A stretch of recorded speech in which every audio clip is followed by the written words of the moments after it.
Today marks a grim anniversary. 10 years ago, JPMorgan bought collapsing investment bank Bear Stearns. What came next was the most devastating global financial crisis since the Great Depression. It wiped out trillions of dollars in assets and put the economy in a deep hole. Now, though, the market's looking pretty rosy. The S&P 500 has climbed more than 200% since those dark days. But some of the same conditions that set things into motion a decade ago have resurfaced.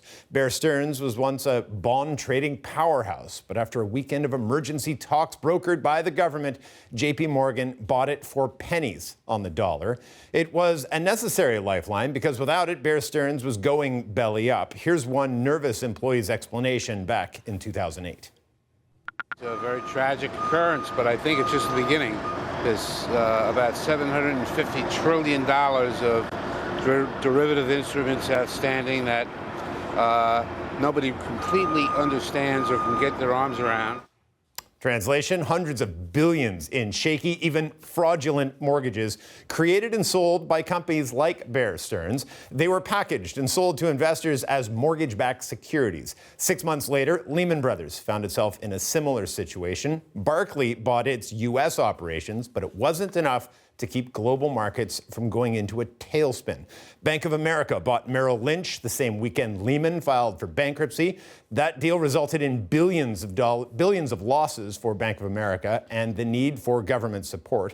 The rules for banks were much looser back then until 2010, when the Dodd-Frank Act came into effect. That bill brought in the most significant financial regulation since the Great Depression. Earlier this week, though, the U.S. Senate passed the biggest loosening since Dodd-Frank was launched. To dig into this a little bit more, we have John Coffey, professor of law at Columbia University and director of law at the school's Center for Corporate Governance Innovations. Nice to see you, sir. Could we see the same sort of calamity that we saw in 2008 again happen in today's day and age? I don't think anything that severe is in the likelihood right now, but we are seeing that this is a country that can forget things very quickly. How soon we forget all those lessons. What we saw in 2007 and 8 was that mortgage assets, mortgage lending, which seemed very safe, wasn't. And systemic risk problems always come out of the blind side. And the blind side is ignored until it's almost too late.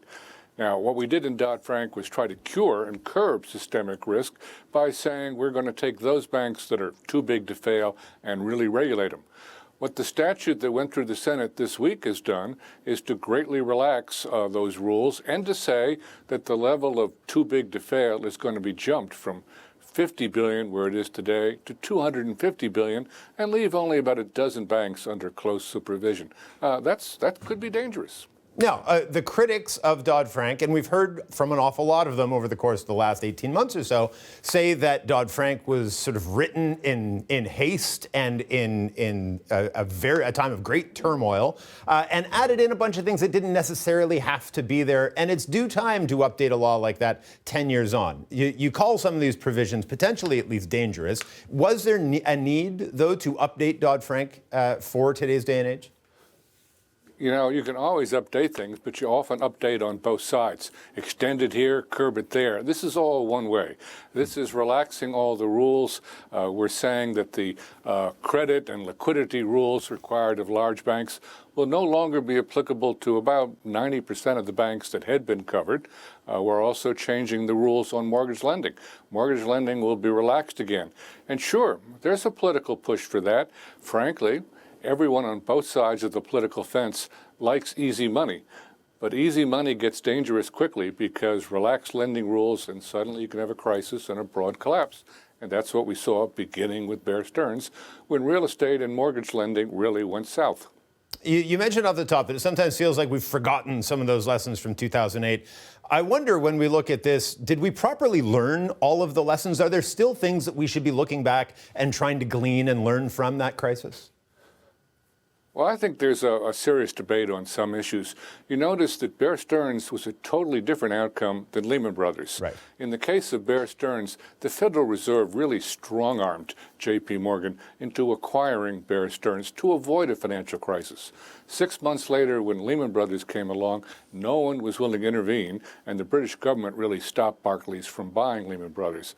And when Lehman Brothers failed, it was because the public and the politicians all said no more bailouts. But really, sometimes the central bank has to be the lender of last resort, or you get a crisis of falling dominoes. And with Lehman, all the dominoes started to fall.